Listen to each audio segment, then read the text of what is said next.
पुढे जातात.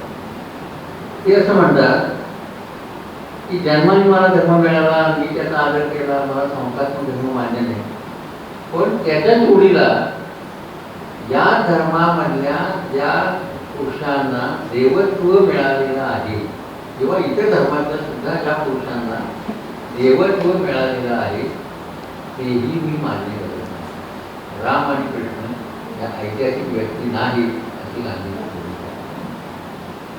एकदा त्यांना माणसाच्या स्वरूपात पुढे आणलं तर त्यांची चिकित्सा सोपी होती. त्यांना तुम्ही देवत्वाच्या चौकटीतून बसवलं तर त्यांची चिकित्सा अवघड होती. गांधींनी हे देवत्व नाकारलं. त्यांनी उदाहरण कोणाचं दिलं? हे असं म्हणाले ख्रिस्ताला येशूपुत्र म्हणतात, येशूला देवपुत्र म्हणतात, हे मला मान्य नाही. तर येशू देवपुत्र असेल तर गांधी म्हणाले मी सुद्धा देवपुत्र, आणि तो देवपुत्र नसेल तर मी पण देवपुत्र. गांधी तुला त्याची एक मुक्त उन्मादाची भूमिका आहे. तशी धर्मकारणाच्या संदर्भात सुद्धा एक उन्मादी वातावरण निर्माण केलं गेलेलं आहे, आणि या धर्मकारणाला अस्मितेची जोड दिली गेलेली आहे. इतकंच नव्हे तर बाजारपेठेचा प्रभाव या धर्मकारणावर प्रचंड मोठ्या प्रमाणावर 90च्या नंतरच्या दशकांमध्ये पडायला लागला, आणि तो आता बारीक सारीक सण उत्सव सुद्धा आयोजित करून त्याचे फेस्टिवल्स करण्याकडे समाजाचा कल आपल्याला दिसतो. एका अर्थानं धर्माची जी अंतर्मुख असणारी माणसाची गरज असते ती कुठेतरी आत्म संपली असं जाणवतं, आणि दुसऱ्या बाजूला त्याचं जे बहिर्मुख असणारं रूप आहे अस्मिताजन्य उन्मादी या स्वरूपामध्ये पुढे येताना दिसतो. दुसरी वाईट गोष्ट अशी आहे त्याला जोडलेली की आता धर्माचं, विशेषतः हिंदू धर्माचं, ज्या धर्माला संस्थात्मक धर्म नव्हता, ज्याच्याला एकच एक धर्मग्रंथ नाही, 4 वेद असतील, 6 दर्शनं असतील, 18 पुराणं असतील, आणि बरीच इतर गोष्टी जोडलेल्या आहेत, त्या धर्माला आता संस्थात्मक धर्माचं स्वरूप देण्याचा प्रयत्न हिंदुत्ववादी शक्तींकडून सातत्याने होताना दिसतो. आणि हे जे संस्थात्मक रूप आहे, हे संस्थात्मक रूप युरोपमध्ये ज्या वेळेला ख्रिश्चन धर्माला आलं, मुक्तीचे पासेस वाटण्याच्या रूपामध्ये, त्या स्वरूपाचं हे संस्थात्मक रूप भारतात धर्मकल्पना आणि धर्मसंस्थाचं वळण घेताना आपल्याला दिसत आहे. याच्यामध्ये तुम्ही हिंदू आहात का हा प्रश्न गौण आहे. तुम्ही हिंदू आहात असा, पण तुम्ही कोणत्या प्रकारचं हिंदू असलं पाहिजे, कोणत्या प्रकारचं हिंदुत्व जपलं पाहिजे, कोणत्या घोषणा दिल्या पाहिजे, ह्याचा जो आज एक प्रकारचा उन्माद आणि जोर चाललेला आहे, त्याचं मी साधं उदाहरण सांगतो तुम्हाला की ते कुठपर्यंत पोहोचलेले. मुंबईचे माझे एक पत्रकार मित्र प्रकाश बाळ हे एका नातेवाईकांच्या लग्नाला गेले होते. हे अगदी गेल्या महिन्यात घडलेली गोष्ट. पुण्यात लग्न होतं, नवरा नवरी दोघेही परदेशात राहणारे होते, त्यामुळे दोन्हीकडचे परदेशातले नातेवाईक, तिथले नातेवाईक, तर उच्च मध्यम वर्गाचं एक मोठं संमेलन भरल्यासारखं ते लग्न होतं. आपल्याकडे ज्या वेळेला लग्न लागतं, सदैव लग्न म्हणून ज्या वेळेला भरती म्हणतो, त्यावेळेला आपल्याकडे चौघडी वाजण्याची पद्धत आहे. सगळीकडे तुम्ही कुठेही गेला तरी लग्नामध्ये पद्धत आहे, जर वैदिक पद्धतीनं लग्न असेल तर. सदैव लग्न लागल्याच्या नंतर चौघडी वाजायच्या ऐवजी सबंध हॉल जवळपास 10 ते 15 मिनिटं जय श्रीरामच्या घोषणेने तुम्ही म्हणजे कोणत्या गोष्टीचा कुठे संबंध जोडायचा याचं तारतम्य तर या मंडळींनी घालवलेलंच आहे. पण आम्ही सांगू त्याच पद्धतीनं आता सगळ्यांनी वागलं पाहिजे, म्हटलं पाहिजे. जो म्हणणार नाही तो देशपूर्वी या वगैरेची भाषा आपण ऐकतो. या अंगाने मला हे फार चिंताजनक वाटतं की हे नुसतं संस्थात्मक रूप नाही आहे, हा एका अंगाने इन्स्टिट्यूशनल फॅसिझम ज्याला म्हणतात, तिकडे जाण्याचा रस्ता एका अंगाने हे लोक वापरतात. फॅसिझम या गटाला नवीन नाही, हे पहिल्यांदा लक्षात घ्या. फॅसिझमचा उदय जर्मनीत झाला का इटालीमध्ये झाला हा भाग सोडून तिकडे झाला असतो, पण महाराष्ट्रामध्ये त्याची फार लवकर लागण 1930च्या दशकामध्ये झाली, आणि ती लागण महाराष्ट्रामधल्या ब्राह्मण तरुणांमध्ये झाली. आणि त्या काळामध्ये आपल्याला असं दिसतं की केसरीमधून टिळकांच्या मृत्यूनंतर 30 सालानंतर साधारणतः त्याचे जर विषयीचे लेख मला प्रसिद्ध झालेले आहे. तामणकर नावाचे जे लंडनची बातमीपत्र लिहिलेले प्रसिद्ध लेखक होते 20व्या शतकाच्या आरंभाच्या काळामध्ये, त्यांनी तिकडून ज्या बातमीपत्र लिहिली तशीच त्याचं म्हणजे मालिका लिहिली केसरीच्या वाटेकांसाठी. आणि त्याचबरोबर त्यांनी मुसोलिनीचं चरित्र लिहिणं प्रसिद्ध केलेलं होतं. आणि केसरीचा जो वाचक गट आहे त्या काळातला सगळा ब्राह्मण तरुणांचा, तो त्यांनी भारावलेला होता. बाळकृष्ण शिवराम मुंजे नावाचे जे हिंदुत्ववादी नेते त्या काळाचे होते, हिंदू महासभेचे, ते गोलमेज परिषद संपल्यानंतर प्रत्यक्ष मुसोलिनीला जाऊन भेटून आलेले होते. मुसोलिनीने उघडलेल्या लष्करी शाळा, विद्यापीठ, या सगळ्या गोष्टी त्यांनी पाहिल्या. आणि मुख्यतः नजरेत भरणारी त्यांच्या गोष्ट अशी होती की एका माणसाच्या आज्ञेवरून लाखो लोक वाद्य वाजत असताना संचलन करत जातात, ही मोहणारी गोष्ट त्यांना लागली. आणि म्हणून असा एक आज्ञा देणारा माणूस आणि लाखो त्याचे अनुयायी या पद्धतीची संघटनेची रचना महाराष्ट्रात असली पाहिजे. आणि त्याच्यासाठी राष्ट्रीय संघ ही योग्य आहे माध्यम म्हणून, असं त्यांना वाटलं. त्यांनी त्यांच्या डायरी लिहिलेलं आहे, एका माझ्या मनाचा संपर्क बाहेर म्हणजे ती डायरी फेमस आहे. आणि त्यानंतर तो भारतात आले आणि आल्यानंतर इथे त्यांनी त्या पद्धतीने 5 वर्ष या कामाला द्यायची सुरुवात केली. त्याचा पहिला भाग म्हणून भोसला मिलिटरी स्कूल जे आहे ना, तिथे लष्करी शिक्षण देणारी पण हिंदुत्वाच्या भावनेनं प्रेरित होणारी संस्था, तिथून त्यांनी आपल्या कामाला सुरुवात केली. याचा परिणाम म्हणून 1934च्या मार्चमध्ये पुण्यामध्ये फॅसिझमला समर्थन देणारी परिषद झालेली आहे. त्या परिषदेला हेडगेवार स्वतः उपस्थित होते, लालू नावाचे हिंदू महासभेचे नेते उपस्थित होते आणि बरीच हिंदुत्व परिवारातली महाराष्ट्राची माणसं उपस्थित होती. म्हणजे महाराष्ट्रामध्ये फॅसिझम लागत 1930च्या दशकामध्ये झालेली आपल्याला दिसते. आजच्या धर्मकारणाची जी जोडली जाते याचं कारण महाराष्ट्रामध्ये हा सगळा संप्रदाय आधीपासून अस्तित्वात होता आणि त्यांच्या ताब्यामध्ये धर्म आणि धार्मिकता गेलेली असल्यामुळं त्याला हे स्वरूप आता प्राप्त होण्याची शक्यता आपल्या नजरेच्या टप्प्यामध्ये आलेली आहे. याच्या जोडीला दुसरी घडामोड आजूबाजूला घडताना दिसते की या निमित्ताने ती पण गंभीरपणे घेतली पाहिजे. नेशन किंवा राष्ट्र नावाची जी संकल्पना आतापर्यंत स्वातंत्र्य चळवळीतनं विकसित झालेली किंवा जी आपण स्वीकारलेली होती, ही संकल्पना बदलून बहुसंख्याकांचं राष्ट्र ही नवी संकल्पना आता घेतली. आणि बहुसंख्याक जे आहे स्वाभाविकपणे हिंदू समाज आहे, त्यामुळे हे राष्ट्र हिंदूचं असल्यामुळे प्रत्येक गोष्टीमध्ये डॉमिनन्स किंवा प्रिव्हॅलन्स ज्याला म्हणून आपण तो हिंदू समाजातच राहणार आणि त्याला हवं तसं ते राष्ट्र चालणार. त्यामुळे त्यांचा धर्म, त्यांच्या गोष्टी या इथून पुढच्या केंद्र शासनाच्या, राज्य शासनाच्या, राज्यकारभाराच्या केंद्रस्थानी असणार. आणि त्याची प्रचिती आपल्याला राम मंदिराचं उद्घाटन ज्या पद्धतीने पंतप्रधानांनी केलं किंवा तिथं भूमिपूजन ज्या पद्धतीने केलं, संसदेचं भूमिपूजन ज्या पद्धतीने झालं, या सगळ्या घडामोडी पाहिल्या तर मी काय म्हणतो त्याचा प्रत्येक आज हे हिंदूचं राष्ट्र आहे हे सांगणारा नेता आम्हाला मिळाला असे व्हॉट्सअपवर फिरलेले मेसेजेस हे आपण सगळ्यांनी वाचलेले आहेत. या अर्थानं परिस्थिती गंभीर आहे. लोकांच्या काही धर्मश्रद्धा शिल्लक आहे, त्या आपापले कोळाचार किंवा रहिवासी रीतिरिवाज अमुक या पद्धतीने ते करतात. पण या भोळ्या बावड्या श्रद्धेला एका या व्यापक हिंदुत्वाच्या जाळ्यामध्ये अडकवण्याचा कट चालू आहे आणि ही धर्मश्रद्धा या एकाट्यामध्ये सापडलेली आहे. प्रश्न तिला सोडवायचा आहे. हे सोडवायचा मार्ग कोणता? एक पारंपरिक मार्ग आपण धर्म नाकारणं, सेक्युलरिझम यासारख्या गोष्टी करून पाहिजे. त्याच्याबद्दल तपशिलांनी बोलत आहे. आपल्या लक्षातच येईल की टिळकांच्या काळापासून धर्म हा घरातून रस्त्यावर आलेला आपल्याला दिसतो. टिळकांनी न्यायमूर्ती रानडेंचा सल्ला ऐकला नाही.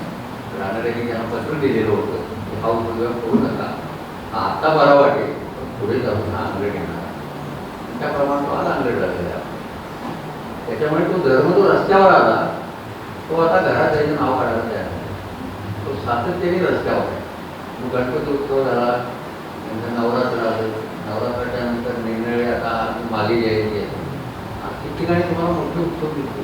येताना वाटेत पाट्या बघितलं माझ्या घरात तुम्हाला मोठा उत्सव, हनुमान जयंतीचा उत्सव, जे पूर्वी लोकांच्या नजरेतही नसायचे. लोक आपापले करायचे मोकळे व्हायचे किंवा रामनवमी असतो. यासारख्या गोष्टींना आता एका प्रचंड मोठ्या उत्सवाचं आणि अस्मितेचंच स्वरूप आलेलं आहे. आणि त्याच्यामुळे हा धर्म आता रस्त्यावरून पुन्हा घरात जाणं ही गोष्ट अवघड. प्रश्न धर्म घरात न जाता रस्त्यावरच राहणार असेल तर त्याच्याबद्दल काय भूमिका आहे? हरिपुरी धर्मश्रद्धा ज्यांच्या ठाई आहे त्यांच्याविषयी काय भूमिका आहे याचा गंभीरपणे विचार करायची वेळ आलेली आहे. आणि या पार्श्वभूमीवर कोणाचा धर्मविचार प्रमाण मानावा असं आज प्रश्न केला आपण तर त्याचं एक उत्तर निसंशयपणे गांधी हे. गांधींच्या आधी बरेच धर्मसुधारक होऊन गेलेले आहेत. आगरकर होते, ज्योतिबा फुले होते, रानडे होते. या सगळ्यांनी आपापल्या पद्धतीने धर्मप्रतिष्ठा आणि धर्मसुधारणाचा प्रयत्न केलेला होता. याच्यातले ज्योतिबा फुले किंवा रानडे, आगरकर यांच्यापैकी कोणी धर्मांतराचे अनुकूल नव्हते. धर्मांतराची घटना ही फक्त बाबासाहेब आंबेडकरांच्या काळामध्ये आली आणि त्याच्यातून एक मोठा समुदाय महाराष्ट्रातला भारताचा मुळावर त्यांनी बौद्ध धर्म स्वीकारला. एवढा भाग सोडला तर गांधींशिवाय दुसरं उत्तर आहे असं मला वाटतं. आता गांधी धर्माचा कसा विचार करतात, कशा पद्धतीने विचार करतात आणि त्यांना काय काय अभिप्रेत आहे आणि विषयाच्या शिक्षकामध्ये धर्म आणि धर्मनिरपेक्षता हे दोन्ही शब्द असल्यामुळे मी सुरुवातीला तुम्हाला काही गांधींची वचन सांगू शकतो की ज्याचा संदर्भ या सगळ्या विवेचनाच्या पुढे येणार. एक वचन गांधींनी असं लिहिलेलं आहे, I can't conceive of politics as divorce from religion, morality and truth seeking. सत्याचा शोध, नैतिकता आणि धर्म यांच्याशिवाय मी राजकारणाचा विचार करू शकत नाही. Politics should be guided by truth seeking. राजकारणाचं मार्गदर्शक काय असेल तर सत्याचा शोध असला पाहिजे. धर्मविषयक भूमिका. पुढे गांधी एका ठिकाणी असं म्हणतात, if I were a dictator I would separate the religion from state. मी जर हुकुमशाह झालो तर मी धर्म आणि राज्यसंस्था हे वेगळं करेन. त्यांची एका पारंपरिक सेक्युलर धर्म. पुढे ते असं म्हणतात, धर्माचरण आणि व्यक्ती एकापेक्षा. I swear by my religion, I would die for that, but it is my personal affair. ही माझी व्यक्तिगत गोष्ट आहे. State has to look after your secular affair, not with personal affairs of the people. राज्यसंस्थेनं जे आहे ते सामाजिक भौतिक पातळीवरचं जे नियमन आहे आणि समाजाचं ते त्यांनी करावं. धर्माच्याच नियमन करणं हे राज्यसंस्थेचं काम नाही. आणि म्हणून त्यांनी असं केलं, माझ्याच असं नव्हे कोणाच्याच धर्माचं नियमन करणं हे राज्यसंस्थेचं काम नाही. 3 सूत्र लक्षात घेतली त्याच्यात धर्म, धर्मनिरपेक्षता आणि व्यक्तिगत धर्माचरण या तिन्ही गोष्टींचा उल्लेख या सूत्राच्या द्वारा आपल्याला करता येईल. याच्या प्रत्येक गोष्टीविषयी गांधींची भूमिका आहे. गांधींची वैशिष्ट्य आपल्याला मुळात काही माहीत पाहिजे. ते निर्भय होते वगैरे हे बऱ्याचदा सांगून झाले ते होते, त्याच्याबद्दल काही प्रश्न नाही. पण कुठल्याही स्वरूपामध्ये मी शत्रुभावी पद्धतीने विचार करणार नाही ही जी गांधींची भूमिका आहे एकूण समाज जीवनामध्ये, व्यक्ती जीवनामध्ये, ती या धर्माचा विचार करण्याच्या संदर्भामध्ये अतिशय महत्त्वाची असणार आहे. चटकन आजचा काळ हा इतका असहिष्णुतेचा आहे की जो माझ्याशी सहमत नाही तो माझा शत्रू अशी शक्यता लोकांना लगेच वाटायला लागते. त्याच्यामुळे मुळातच माझ्या धर्माचा असेल किंवा इतरांच्या धर्माचा असेल मी शत्रुभावी पद्धतीने विचार करणार नाही ही गांधींची भूमिका आपल्याला सतत डोळ्यासमोर ठेवायला पाहिजे. गांधीजींच्या आधी धर्मकारणामध्ये काय काय झालं होतं आपण पाहिलं. अगदी इतिहासामध्ये गेलो तर ते बंड झाले. येशू ख्रिस्ताचं बंड 25 ते 27, 27, 28 वर्षापूर्वीच आहे. यहुदी धर्माच्या विरोधात त्यांनी बंड करून नवा ख्रिश्चन धर्माचा एक संदेश लोकांना त्यांनी दिला आणि त्यानंतर ख्रिस्ती धर्माला पुढे दिला. हा लवकरच्या काळामध्ये विशेषतः रोमन सम्राटांनी ज्या वेळेला ख्रिश्चन धर्म स्वीकारला त्याच्यानंतर ख्रिस्ती धर्मसंस्थेचं रूपांतर एका संघटित अशा धर्मसंस्थेमध्ये झालं. ज्याच्यामध्ये चर्चच्या हातामध्ये लाखो एकर जमीन गेली आणि चर्चचा पोप हा त्याच्या काळातल्या राजा किंवा सत्ताधीशापेक्षा जास्त मातब्बर ठरला आणि ताकद वाढला. त्यामुळे पोपच्या मान्यतेशिवाय राजाला काहीही करता येणं अशक्य व्हायला लागलं. म्हणून पुढे ख्रिस्ती धर्मात बंद झाला आपण पाहतो.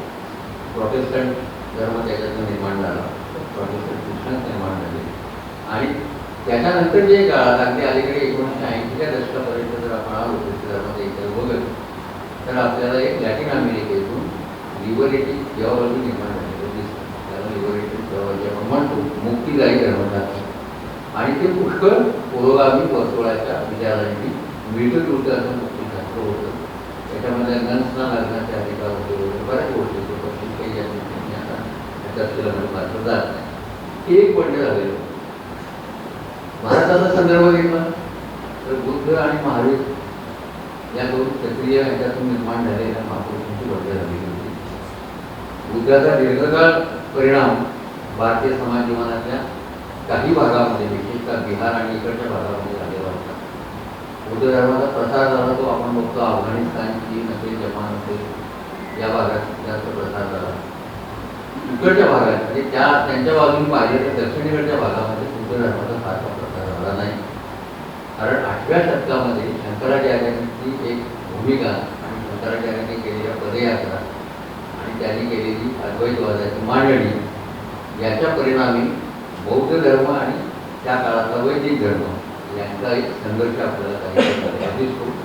आणि त्या संघर्षामध्ये बुद्ध धर्म हळूहळू अस्तंगत भारतात न होऊन परदेशाकडे जास्त राहिलेला शिल्लक दिसतो. तो पुढे आंबेडकरांनी रिवाईव्ह करेपर्यंत मधल्या काळात जो बुद्ध धर्म भारतात आहे तो दैनंदिन पूजा अर्चा करणं, दैनंदिन नैमित्तिक प्रार्थना करणं या स्वरूपात आहे.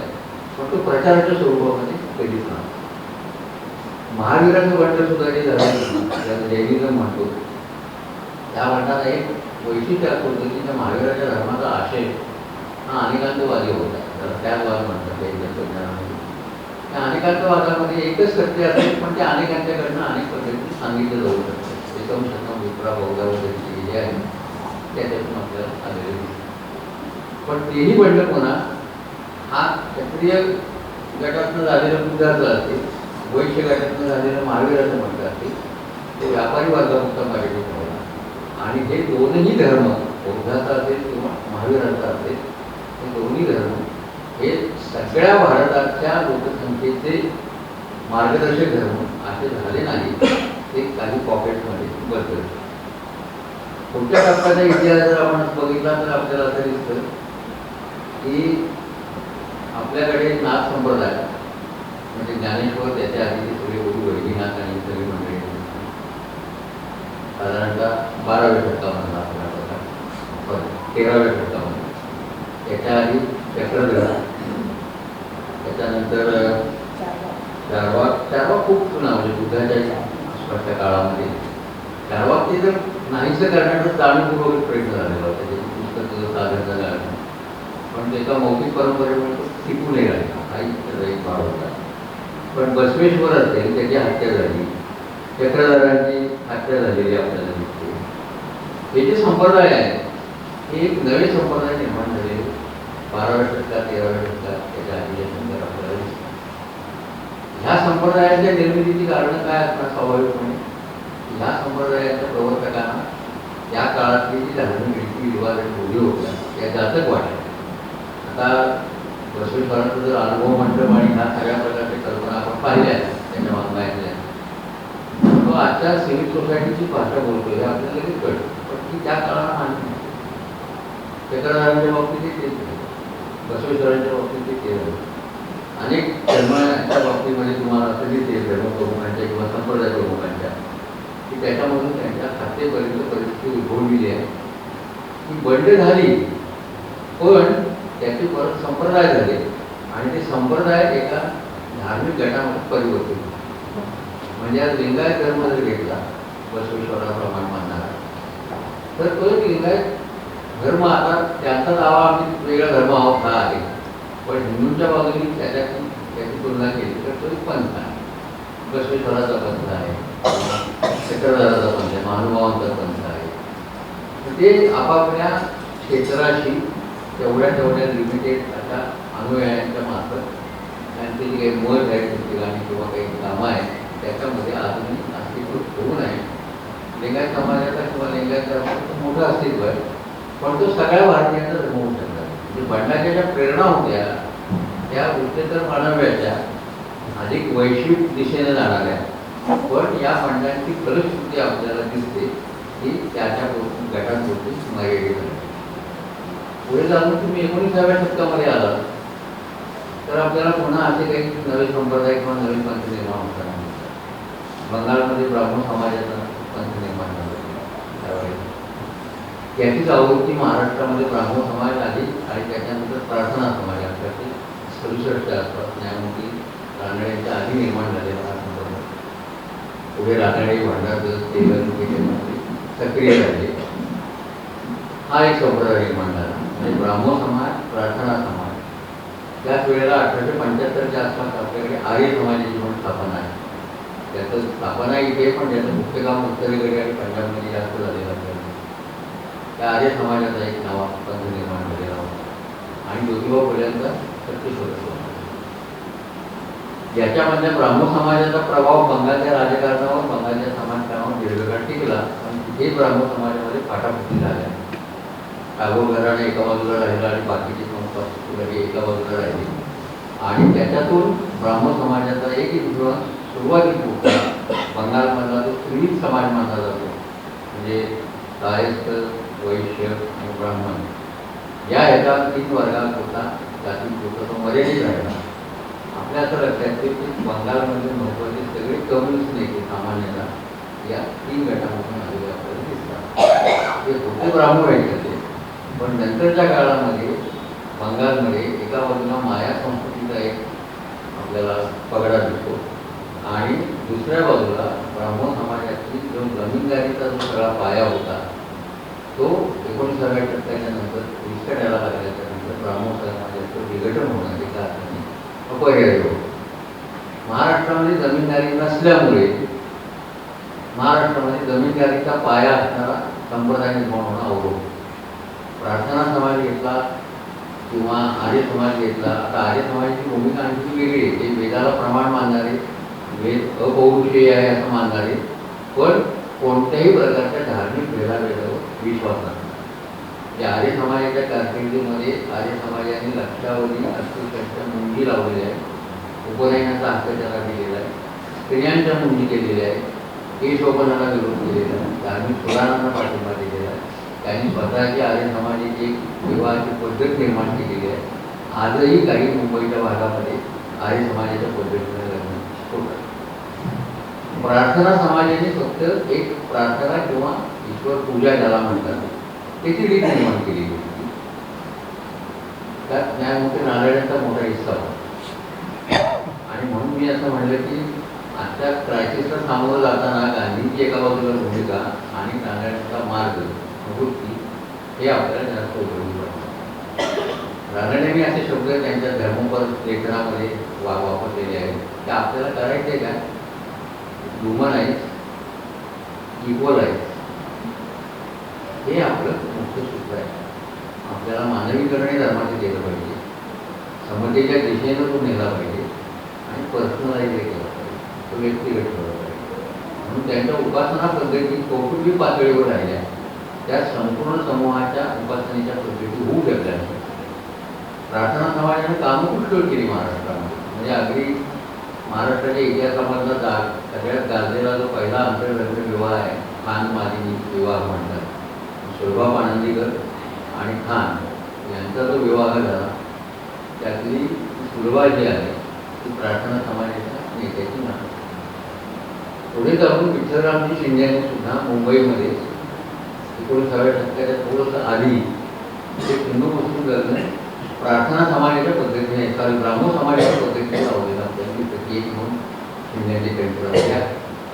म्हणजे या प्रकारची कामं करत करत प्रार्थना समाजाची भूमिका, ईश्वर एक आहे, ईश्वराची पूजा करायला आमचा विरोध नाही, मूर्ती पूजेला आमचा विरोध आहे, पण कुठल्याही तऱ्हेच्या भेदाभेदाचा आमचा विरोध नाही, ही प्रार्थना समाजाची भूमिका होती. या अर्थात प्रार्थना समाज काय, आर्य समाज काय, किंवा ब्राह्मण या तिकडच्या समाजाच्या भूमिका काय, या समाजाच्या वरच्या स्तरातल्या गटांनी निर्माण केलेलं संस्था आहे. त्याला जे चिकित्सा करताना जाणवलं आपल्या समाजाचे दोष काय काय त्यातलं निर्माण झालेल्या संस्था आहे. या समाजात खालून येणारं जे बंड होतं 19व्या शतकामध्ये ते निसंशय सर्वांगीण होते आणि ज्योतिबा फुले. आता इथे दोन गोष्टींचा खुलासा करतो, म्हणजे पुढच्या गांधींच्या आपल्याला विवेचनाचे ते बोलून घेता येईल. कारण गांधी आंबेडकर कॉन्ट्रोवर्सी बघताना सुद्धा आपल्याला तोच प्रश्न आपल्याला फुले विरुद्ध रानडे ही 19व्या शतकाचा आंतरविरोध पाहता दोघांची वैश्विक भूमिका एकच आहे. फुलेंची काय, रानडे पण फुले खालून वर चालले आणि रानडे वरून खाली. त्यांचा मीटिंग पॉईंट हा मध्ये कुठेतरी असणार आहे. तो मीटिंग पॉईंट आहे तो वैश्विक भूमिकेचा. फुले खालून वर जात असताना सबंध धर्मशास्त्र नाकारणं, तुमच्या परंपरा नाकारणं, कारण विषमतेशिवाय त्यात काही नाही. आणि फुल्यांचा मेजर प्रकल्प जो होता धर्मचिकित्सेचा, त्या प्रकल्पामध्ये त्यांनी ब्राह्मणेतर जे आज्ञाने असणारे सगळे शूद्राची शूद्र आहेत, स्त्रिया आहेत, त्यांना आपल्याविषयी या धर्मग्रंथांनी काय म्हटलं हे माहीतच नाही. कारण धर्मग्रंथांनी वाचायचीच नव्हते आणि या वाचून दिले गेले. त्यामुळे आपल्याविषयी धर्मग्रंथ काय म्हणतात हे पहिल्यांदा फुल्यांनी ब्राह्मणेतरांना समजावून सांगण्याचा हा प्रयत्न केलेला. ते फुल्यांचं वेगळेपण. वरच्या गटाचे समाज सुधारक, दलित गोविंदवादी असो किंवा आगरकर असो किंवा रानडे असो, हे आमच्या धर्मामध्ये दोष कोणते आहेत, ते कसे दूर केले पाहिजे, त्याच्यासाठी काय केलं पाहिजे हे सांगतात. आणि या दोघांची वेळी एका वैश्विक मूल्याच्या ठिकाणी झालेली आहे. कारण शेवटी फुले त्याच भूमिकेवर जाणार होते आणि रानडे त्याच भूमिकेवर उभे होते. म्हणून तो आंतरविरोध आपल्याला दिसला क्षणी तरी तो एका वैश्विक मूल्यांच्या सहमतीचाही भाग होता. आणि या आंतरविरोधाला लगेच उत्तर महाराष्ट्रामध्ये मिळालं ते विठ्ठलरामजी शिंदेच्या रूपाने मिळालं. विठ्ठलरामजी शिंदेच्या याच्यामध्ये राजकारण, समाजकारण, धर्मकारण याची सरमिसळ त्यांनी केलेली आहे. म्हणजे या सगळ्या गोष्टी एकाच वेळेला आपल्याला केल्या पाहिजेत. म्हणून आपल्याला असं दिसतं की शिंदे वायकोंचा सत्याग्रही करतात अस्पृश्यतेच्या संदर्भात, शिंदे शेतकऱ्यांच्या परिसरही घेतात, शिंदे टिळकांना मर्यादित पाठिंबा देऊन अस्पृश्यतेच्या प्रश्नावर टिळकांनी सही केली नाही म्हणून त्यांचा निषेधही करतात. म्हणजे एकाच वेळेला शिंदे राजकारणातही आहे, स्वातंत्र्य चळवळीतही आहे, धर्मकारणातही आहे आणि शेतकरी आणि बहुजन समाजाच्या जागृतीच्या प्रश्नात सुद्धा आहे. ह्या सगळ्या भूमिका ज्या फुले आणि रानडेंच्यामध्ये एकेरी पद्धतीनं चाललेलं जे होतं ते सगळं भूमिका आपल्याला शिंद्यांच्या भूमिकेमध्ये त्याचा निराश तुम्हाला झालेला दिसतो. हाच निराश पुढे गांधी आणि आंबेडकर यांच्या कॉन्ट्रास्टला आपल्याला भारतीय राज्यघटनेमध्ये त्याची परिणती झालेली सगळे आपण नंतर बघू. हे सांगण्याचा मुद्दा असा की हे सगळे प्रयत्न जे झाले ते गांधींच्या समोर. गांधींनी यांच्या कुठल्याही प्रयत्नाची पुनरावृत्ती करण्याचा प्रयत्न केला नाही, विचार सुद्धा केला नाही. लक्षात ठेवा. माझ्या धर्मात दोष आहेत का आहे? गांधींची भूमिका काय होती? हिंदू धर्म मला जन्मानं प्राप्त झालेला आहे. माझं कर्तृत्व हे खरं आहे, पण तो मला जन्माने मिळालेला आहे.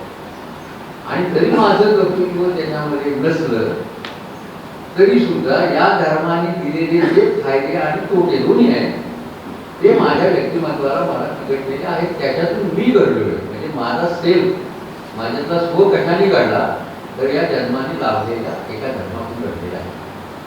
आता मला या धर्मामध्ये दोन दिसतो. त्यामुळे गांधी पहिल्यांदा असं म्हणाले की मला मिळालेल्या जन्माने प्राप्त झालेल्या धर्माचा मी मनपूर्वक आदर करतो. हा आदर केल्याशिवाय गांधी पुढे जात नाहीये हे लक्षात. दुसरं ते असं म्हणाले या माझ्या धर्माचा आदर करत असताना त्यातल्या दोषांचाही विचार करण्याची मी जाणवतो. मी आदर केल्यामुळे मला हाही हक्क प्राप्त होतो की याच्याचे दोष कोणते. आणि तिसरा विचार गांधी पुढे जाऊन असा करतात, मी हिंदू असल्याच्यामुळे माझ्या धर्माचा अर्थ लावण्याचा अधिकार मला हिंदू म्हणून प्राप्त होतो. ही आजच्या काळातील सगळ्यात महत्त्वाची भूमिका आहे. मी हिंदू आहे त्यामुळे मला हा अधिकार जन्मताच प्राप्त झालेला आहे. माझ्या धर्माचा कसा अर्थ लावायचा हे विधान दिसायला अगदी एकेरी दिसतं. भाषिक व्याकरण सांगायला पाहिजे तर माझ्या धर्माचा अर्थ लावण्याची भूमिका माझी, याचा अर्थ काय? माझ्या धर्माचा अर्थ माझ्या धर्माचा दुसरं कोणी मला सांगायची गरज नाही. या अर्थानं गांधी काय रिड्यूस करतात, काय फेटाळतात, जर संस्थात्मक धर्म नावाची गोष्ट फेटाळतात. इन्स्टिट्यूशनल रिलीजन गांधींना मान्य नाही. म्हणून धर्मसंस्था काही सांगू, मला जो अर्थ प्रणित वाटतो योग्य तोच मी स्वीकारणार आणि तो लावण्याचा माझा अधिकार मी बजावणार याला जास्त होतं. आपण अधिकार बजावत नाही आणि बजावला नाही बोलून त्याचे परिणाम आता आपल्याला दिसत आहेत एका अर्थाने. तर तो अधिकार मी बजावतो आणि तो बजावताना त्याला आधार काय गांधींनी दिला? त्याला 3 प्रकारचे आधार सांगितले. एक काळ, दुसरा विज्ञान आणि तिसरा विवेक. या 3च्या निकषावर माझ्या धर्माचं जे जे टिकणार नाही ते मी मान्य करणार. मग परमेश्वराची संकल्पना करणार मी ती मान्य करणार, आत्मसत्ता मान्य करणार. माझी कसोटी या 3 गोष्टी म्हणजे याच्यावरती टिकलं. गांधी एवढंच करून थांबत नाही. गांधी आणखी एक पाऊल पुढे जातात. ते असं म्हणतात की जन्माने मला धर्म मिळाला, मी त्याचा आदर केला, मला संस्थात्मक धर्म मान्य नाही, पण त्याच्या जोडीला या धर्मामधल्या ज्या पुरुषांना देवत्व मिळालेलं आहे किंवा इतर धर्मातल्या सुद्धा ज्या पुरुषांना देवत्व मिळालेलं आहे तेही मी मान्य करत नाही. राम आणि कृष्ण या ऐतिहासिक व्यक्ती नाही अशी गांधी. एकदा त्यांना माणसाच्या स्वरूपात पुढे आणलं तर त्यांची चिकित्सा सोपी होती. त्यांना तुम्ही देवत्वाच्या चौकटीत घेऊन बसवलं तर त्यांची चिकित्सा अवघड होती. गांधींनी हे देवत्व नाकारलं. त्याचं उदाहरण कोणाचं दिलं? हे असं म्हणाले ख्रिस्ताला येशूपुत्र म्हणतात, येशूला देवपुत्र म्हणतात, हे मला मान्य नाही. तर येशू देवपुत्र असेल तर गांधी म्हणाले मी सुद्धा देवपुत्र, आणि तो देवपुत्र नसेल तर मी पण देवपुत्र. गांधी तुलना आणि उदाहरण कशी देतात पहा, महत्वाचं आहे. देवत्व तुम्हाला कोणी दिलं? माणसाने दिलेलं आहे ना. तुम्ही देवपुत्र कसे झाला? देवपुत्र येशू अशी ख्रिश्चनिटीमध्ये संकल्पना आहे आणि त्याच्या भोवती सर्व ख्रिश्चन धर्मवाद चालतं, वाचलं जातं किंवा सांगितलं जातं. अशा वेळेला भारतामध्ये भाऊधर्माधिकारी नावाच्या एका माणसाने मानवपुत्र येशू नावाचं एक पुस्तक लिहिलेले 30व्या शतकाच्या अगोदर. तो मानवपुत्र आहे. म्हणजे गांधीच्या सगळ्या ह्याचा विचार तो मानवपुत्र आहे. आपण सगळे मानवपुत्र आहे. हे पुढे गांधी धर्माच्या श्रद्धेची चिकित्सा करताना कुठे तोडतात? पुढे ते असं म्हणतात हे सगळे मानवी व्यवहार आहेत. धर्माची प्रेरणा ईश्वरी आहे हे मला मान्य आहे. गांधी ईश्वर मान्य करतो, पण ईश्वराची कल्पना त्यांनी निराकारी ईश्वराची कल्पना ठेवली. सगुण साकार ईश्वर गांधींच्या डोळ्यात होत नाही. हे असं म्हणाले त्यांना सगुण साकार मूर्ती हवी, त्यांनी कुठं कसं करावं. माझ्यासाठी निराकार हाच ईश्वराचा एक फॉर्म आहे किंवा अवतार आहे. या अंगाने मी त्याच्याकडे पाहतो. पुन्हा गांधींचा निराकारी ईश्वर फुल्यांच्या निर्मिकाची साधारण सांगतो. तो सृष्टी निर्माण झाल्याच्या नंतर सृष्टीच्या कोणत्याही घडामोडीमध्ये हस्तक्षेप करत नाही. तो आता त्याचं काम संपलं, काम माणसांचं सुरू झालं. आपल्या ताब्यात आता ही पृथ्वी आणि सृष्टी आलेली आहे. आता ही कशी सांभाळायची, कशी जायचं पुढं हे आपलं काम आहे. ईश्वराचा त्याच्याशी संबंध नाही. हे एकदा गांधींनी धर्माच्या चौकटीमध्ये त्यांचं म्हणणं मान्य केल्यानंतर गांधी पुढचा एक मोठा धर्माचरण म्हणजे काय ही गांधींची व्याख्या करणार. कशाला धर्माचरण? संतांनी सुरू केलेली नामभक्तीची परंपरा गांधींनी अमान्य केली. ठीक आहे, ज्यांना घरात बसून नाम परंपरेनं किंवा श्रद्धा बाळगायला मिळत असेल, भक्ती करायला, त्यांनी हुशार करावी, पण त्याच्या घरामध्ये राहून त्यांनी करावी. ती काही नामभक्तीची परंपरा त्यांनी हाताळली. पण धर्माचरणाची गांधींची कसोटी अत्यंत कठोर आहे. गांधी हे मोठे कठोर ग्रस्त आहे हे आपल्याला माहिती आहे. स्वतःच्या पत्नीला सुद्धा घराबाहेर काढण्याची तयारी त्यांनी दर्शवली अस्पृश्यतेच्या मुद्द्यावरून. त्याचबरोबर काय म्हणू आपण, स्वतःची बहीण ज्या त्यांच्या आश्रमामध्ये होती साबरमतीच्या, तिलाही त्यांनी रातोरात अस्पृश्यता मान्य आहे म्हणतात तिचं सामान उचललं, तिला गाडीत गांधींनी तिला प्रिय केलं. साधा प्रसंग होता की त्या आश्रमात असताना एक अस्पृश्याचं जोडपं त्या